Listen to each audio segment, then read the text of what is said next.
Hey guys, I have finally arrived in Nagaland. And guess what? I am on a solo trip. Currently, I am at a beautiful hilltop in Kohima, and the vibe here is just incredible. I am having such an amazing time, guys. यहाँ के रास्ते थोड़े bumpy हैं, थोड़े हसीन हैं, मानो हर मोड़ पर एक नया सवेरा है। अब आते हैं सबसे बड़े सवाल पर, नागालैंड पहुँचे कैसे? तो गाइस, नागालैंड में डायरेक्ट कोहिमा के लिए ट्रेन नहीं है, इसलिए हमें ट्रेन पकड़ना होगा दीमापुर के लिए। अगर आप गुवाहाटी से निकल रहे हैं तो जन शताब्दी या बिजी एक्सप्रेस बेस्ट ऑप्शन है। दोपहर को बैठो और अप्रोक्स 4-5 घंटे में आप शाम तक दीमापुर पहुंच जाओगे। ट्रेन टिकट का खर्चा स्लीपर क्लास 200 से 700 एसी क्लास तक का आता है। Hey guys, welcome back to the channel. अभी मैं जा रही हूँ नागालैंड। 2 nights 3 days का छोटू सा ट्रिप है। अभी दोपहर का ट्रेन से जा रही हूँ। पहुँचते पहुँचते ही शाम हो जाएगी और कल का दिन तो मैं सुपर बिजी रहने वाली हूँ क्योंकि काम से जा रही हूँ। बट परसों मैं फ्री हूँ तो थोड़ा सा कोहिमा एक्सप्लोर भी करेंगे, तो मज़ा आने वाला है ब्लॉग में। आई होप आपको भी अच्छा लगेगा, तो स्टे ट्यून्ड। तो गाइस, अब हम दीमापुर रेलवे स्टेशन के बाहर आ चुके हैं। देखिए यहाँ गाड़ियों की कितनी लंबी लाइन लगी हुई है। अगर आप कोहिमा जाना चाहते हैं तो इसी जगह से आपको सेल्फ टैक्सी और प्राइवेट कैब्स आसानी से मिल जाएंगे। और अगर आपका प्लान दीमापुर में ही एक रात रुकने का है तो स्टेशन के आसपास बहुत सारे क्लीन, सेफ और स्टैंडर्ड होटल अवेलेबल है। आपको लगभग 1500 से 2500 पर नाइट के बजट में एक अच्छा एसी रूम आसानी से मिल जाएगा। गुड इवनिंग गाइस, फाइनली सारा काम ख़त्म करके फ्रेश होकर मैं अराउंड 7 PM बाहर निकली हूँ। The plan was to try the famous Naga momos. But यहाँ का एक इंटरेस्टिंग बात है, दीमापुर का मार्केट काफ़ी जल्दी बंद हो जाता है। अभी से ही ऑलमोस्ट सारी कमर्शियल प्लेसेस क्लोज हो चुकी हैं। लकीली ये एक शॉप अभी भी ओपन मिली, so before it closes to चलो जल्दी से Naga momos and chowmein try कर लेते हैं। ट्रस्ट मी गाइस, मैं बस वीडियो के लिए नहीं बोल रही हूँ।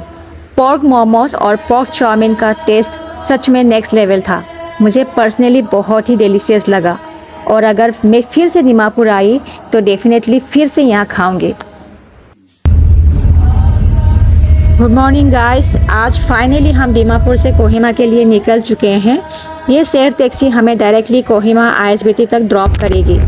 इसका फेयर सिर्फ 330 पर पर्सन है, जो मुझे काफ़ी रिजनेबल लगा। दीमापुर से कोहिमा का जर्नी अराउंड 2 to 3 आवर्स का होता है और बिलीव मी गाइस, जैसे जैसे हम आगे बढ़ रहे हैं वैसे वैसे व्यूज़ और भी ज़्यादा ब्यूटीफुल होते जा रहे हैं। हर तरफ ग्रीन हिल्स और प्लीजेंट सीनरी देखने को मिल रही है। अगर आप नेचर लवर हो तो ये रोड ट्रिप आपको डेफिनेटली बहुत पसंद आएगी। गाइस, फाइनली कोहिमा ISBT पहुंच चुके हैं। अब यहाँ से हमें अलग अलग साइटसीइंग प्लेसेस एक्सप्लोर करने के लिए अलग से टैक्सी लेनी होगी। फेयर डेस्टिनेशन के हिसाब से अलग अलग होता है, तो चलो एक्सप्लोर करना शुरू करते हैं।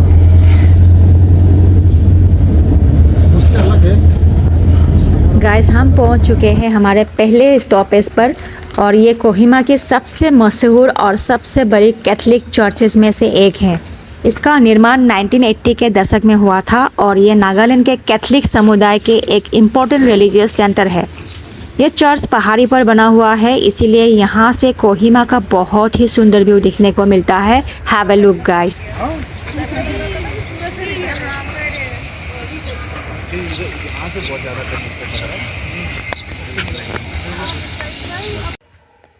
इसकी आर्किटेक्चर मॉडर्न और नागा कल्चर से इंस्पायर्ड डिज़ाइन का सुंदर कॉम्बिनेशन दिखाती है।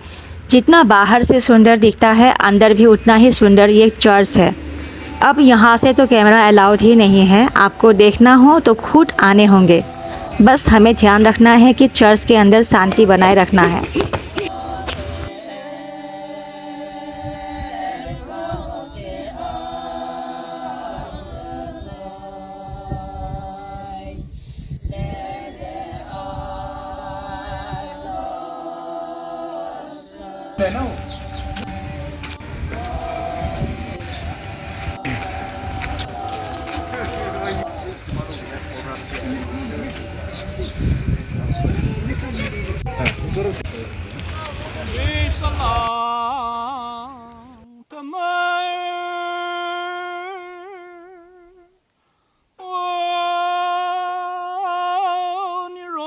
चिन्ना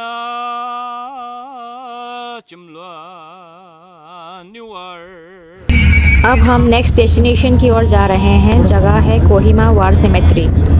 ये जगह वर्ल्ड वार सेकेंड के उन बहादुर सोल्जर्स की याद में बनाई गई है जिन्होंने 1944 में कोहिमा की लड़ाई के टाइम अपनी जान कुर्बान कर दी थी।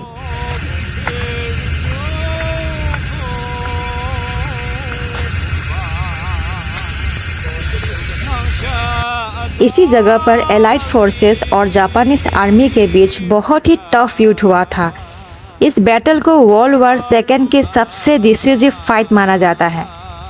जब मैंने गूगल किया तो पता चला यहाँ 1400 से ज़्यादा कॉमनवेल्थ सोल्जर्स की कब्रें हैं और पूरी जगह को बहुत ही सुंदर और सम्मान के साथ मेंटेन किया गया है।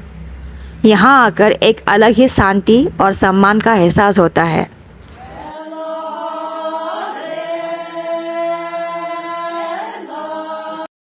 This beautiful war cemetery is spread across around 2 acres of land. And guys, हम अब अप्रॉक्स 1400 मीटर से भी ज़्यादा के हाइट पर खड़े हैं। यहाँ से भी पूरे कोहिमा सिटी का ब्रेथ टेकिंग व्यू देखने को मिलता है। इसी रीज़न से ये जगह हिस्ट्री के साथ साथ अपने अमेजिंग व्यू पॉइंट के लिए भी बहुत फेमस है।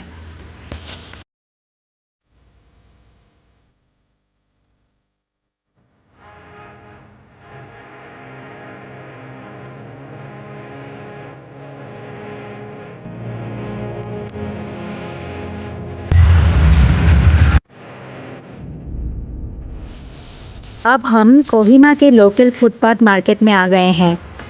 यहाँ की सब्जियाँ सिर्फ आम सब्जियाँ ही नहीं बल्कि नागालैंड की कई लोकल चीज़ें भी मिलती हैं, जैसे किंग चिलीज, अलग अलग तरह के हरी साग, बेम्बू सूट, साथ ही स्नेल्स, ड्राई फिश, फ्रॉक्स भी बिक रही हैं, जो यहाँ के ट्रेडिशनल खाने का एक हिस्सा है। आप ट्राई करते हैं फेमस नागा कुजीन। यहाँ बहुत ही कम मसाले यूज़ होते हैं गाइस। इस साग का नाम तो नहीं पता लेकिन टेस्ट कमाल का है। और अब ये है किंग चिली। वाओ, मज़ा आ गया। अगर आपको शॉपिंग करना हो तो ये जगह परफेक्ट है। यहाँ कपड़े से लेकर bags, traditional dresses, traditional jewelleries और यादगार सोवेनिर्स तक सब कुछ मिलता है। तो गाइस, कोहिमा का हमारा ब्लॉग इतना ही। होपिंग दैट आपको ये जर्नी पसंद आई होगी। अब हमें शाम की वापसी की ट्रेन भी पकड़नी है। तो thank you so much for watching. Like, share and subscribe जरूर करें। मिलते हैं अगले ब्लॉग में। तब तक के लिए bye, take care and bye bye Kohima.